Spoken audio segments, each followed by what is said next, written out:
Stop wrist pain and numb hands.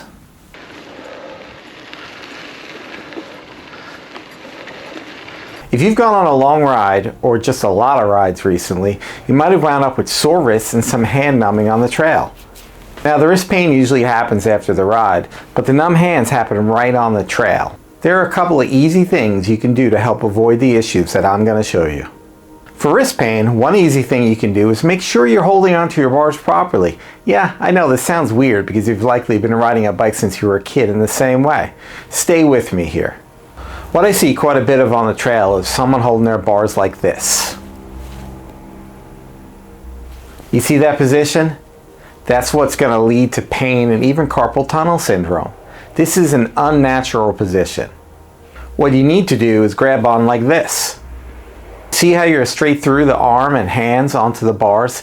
It's kind of like throwing a punch. You punch someone with your wrist bent, and it's going to hurt you more than them. Now, one reason you might be holding the bars like that is maybe your geometry is not so good on your bike. Maybe your bike's too small, maybe it's too big. The bars are too high or too low. Something might be the cause of this. It could be as simple as you've just never thought about it, but maybe now you will. Keep this in mind, and adjusting your grab should help alleviate some of that wrist pain you've been experiencing. It's a simple thing to do, and you've got nothing to lose by trying it. Another problem you might have run into is numb hands. I know I have.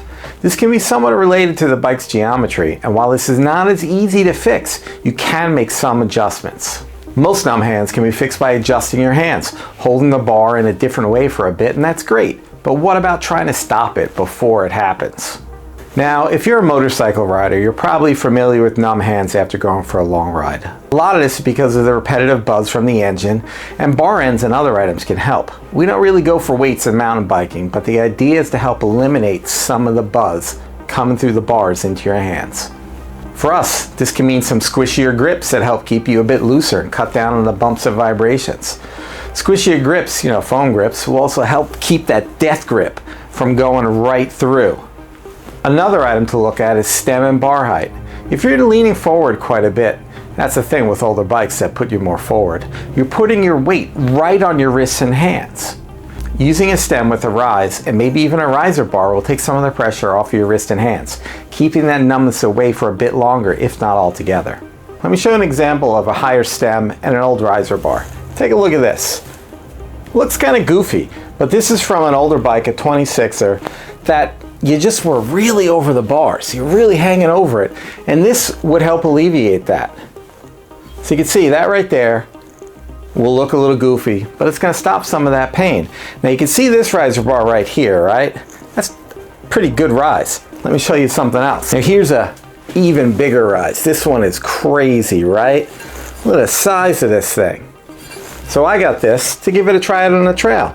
So right now I have a 40 millimeter rise. I'm still getting some numbness. I'm talking, this is when you ride like an hour.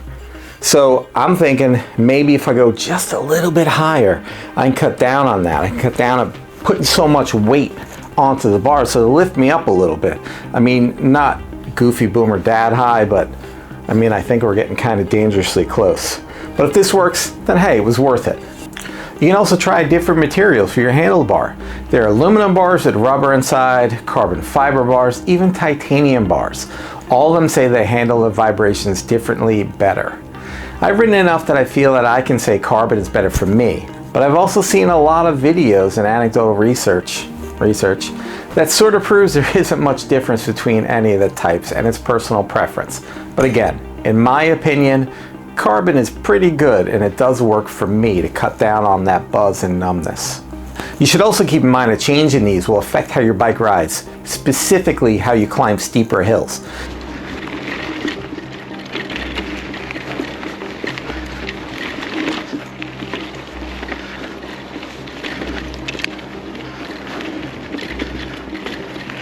You'll have to put yourself over the bars a bit more than before, but it shouldn't affect you that much. Still, this is something you need to keep in mind. So, some simple adjustments or a couple of new parts that are easy to install can keep you on the trail longer and keep you from regretting your ride the next day.